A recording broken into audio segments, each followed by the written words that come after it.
సంక్రాంతిలోపు సంస్థాగత ఎన్నికలు పూర్తి చేసి జనవరి నెలాఖరులోపు అధ్యక్షుడిని ఎన్నుకోవాలని తెలంగాణ కమలం పార్టీ ప్లాన్ చేస్తోందట.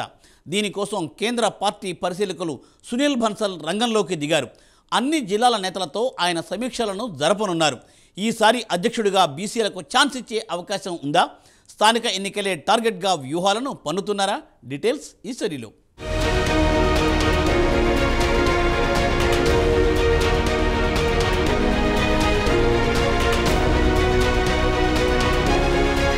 తెలంగాణలో బీజేపీ సంస్థాగత ఎన్నికల ప్రక్రియ సంక్రాంతిలోపు పూర్తి చేసి రాష్ట్ర శాఖ నూతన అధ్యక్షుడిని ఎన్నుకోనున్నారు. దీనిపై కమలం పార్టీ భారీ కసరత్తు చేస్తోంది. కేంద్ర పార్టీ పరిశీలకులు సునీల్ బన్సల్ సైతం రంగంలోకి దిగి మరీ ఈ వ్యవహారాలను పర్యవేక్షిస్తున్నారు. తెలంగాణ రాష్ట్ర బీజేపీకి కొత్త అధ్యక్షుడు ఎవరన్న దానిపై పార్టీ వర్గాల్లో నెలకొన్న ఉత్కంఠకు జనవరిలో తెరపడనుంది. అయితే అంతర్గత చర్చల్లో రోజుకో సీనియర్ నేత పేరు తెరపైకొస్తున్నా ఎంపీగా ఉన్న బీసీ నేతకి ఎక్కువ అవకాశాలున్నట్లు ప్రచారం జరుగుతోంది. ఒకవేళ సమీకరణాలు మారితే మాత్రం అనూహ్యంగా కొత్త నేతకు అవకాశం దక్కవచ్చని పార్టీ వర్గాలు అంటున్నాయి. తెలంగాణలో ఈసారి ఎలాగైనా అధికారంలోకి రావాలన్న పట్టుదలతో ఉన్న బీజేపీ జాతీయ నాయకత్వం మదిలో ఏముందో రాష్ట్రంలోని కీలక నేతలకు సైతం అంతు చిక్కడం లేదు. అధికార పీఠమే అంతిమ లక్ష్యమని ఇందుకోసం అనుసరించే వ్యూహంలో వేసే ఎత్తుగడలు మాత్రం అనూహ్యంగా ఉండబోతున్నాయని బీజేపీ శ్రేణులు చెబుతున్నాయి.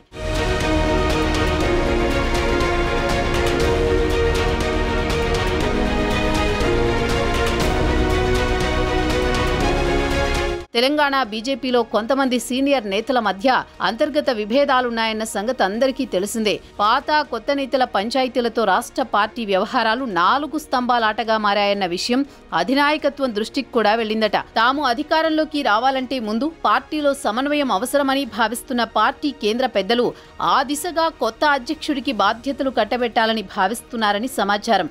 అన్ని సవాళ్లను ఎదుర్కొని పార్టీని అధికారంలోకి తీసుకురాగలిగే నేతకే పార్టీ పెద్దలు పట్టం కట్టబోతున్నారని పార్టీలో జోరుగా చర్చ నడుస్తోంది. పోరాట పటిమ, సమన్వయం చేసుకునే సమర్థతతో పాటు వయసును కూడా ప్రామాణికంగా తీసుకునే అవకాశం ఎక్కువగా ఉందంటున్నారు.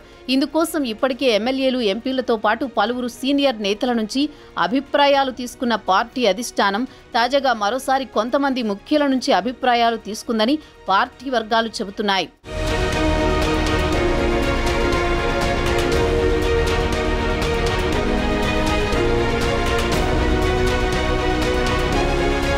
మరోవైపు సంస్థాగత ఎన్నికలకు సంబంధించి బీజేపీ ఇప్పటికే కసరత్తు ముమ్మరం చేసింది.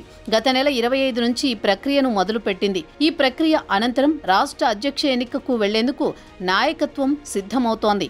ఇప్పటికే పార్టీ బూత్ల వారీగా ఎన్నికల నిర్వహణకు సంబంధించి వరుసగా వర్క్షాప్లు నిర్వహించింది. గ్రౌండ్ నుంచి పార్టీని స్ట్రాంగ్ చేయడంతో పాటు సంస్థాగత ఎన్నికల నిర్వహణ, సభ్యత్వాలు, యాక్టివ్ మెంబర్షిప్ అంశాలపైన పార్టీ శ్రేణులకు దిశానిర్దేశం చేసింది.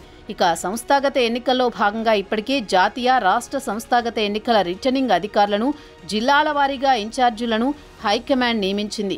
జాతీయ సంస్థాగత ఎన్నికల రిటర్నింగ్ అధికారిగా తెలంగాణకు చెందిన రాజ్యసభ సభ్యుడు లక్ష్మణ్ను, రాష్ట్ర సంస్థాగత ఎన్నికల రిటర్నింగ్ అధికారిగా మాజీ ఎమ్మెల్యే, పార్టీ రాష్ట్ర ఉపాధ్యక్షుడు ఎండల లక్ష్మీనారాయణను నియమించింది.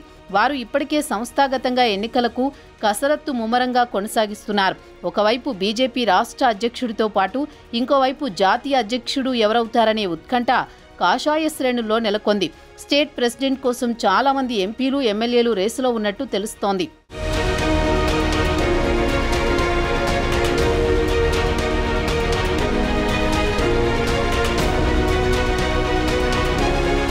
తెలంగాణ రాష్ట్ర అధ్యక్ష పదవి కోసం ఇప్పటికే కొంతమంది నేతలు పార్టీ హైకమాండ్ ఆశీస్సులు పొందాలని విశ్వ ప్రయత్నాలు చేస్తున్నట్లు తెలుస్తోంది. అయితే పార్టీ అధ్యక్షుడు ఎవరనే దానిపై అధిష్టానం ఇప్పటికే ఓ నిర్ణయానికి వచ్చినట్టు తెలుస్తోంది. దీంతో హైకమాండ్ నిర్ణయానికి అనుగుణంగా సంస్థాగత ఎన్నికలు జరుగుతాయనే చర్చ ఆ పార్టీలో జరుగుతోంది. పార్టీ డిసైడ్ చేసిన నేతకి మద్దతు తెలిపి లాంఛనంగా ఎన్నుకుంటారని టాక్ సైతం వినిపిస్తోంది. అధ్యక్షుడు ఎవరనే నిర్ణయం జరిగిపోవడంతో ఇక ఆ పేరు చుట్టూనే ఎన్నిక హడావుడి కొనసాగనుంది. అయితే పార్టీ డిసైడ్ చేసింది ఎవరిని అనేది కాషాయ శ్రేణుల్లో సస్పెన్స్గా మారిందట.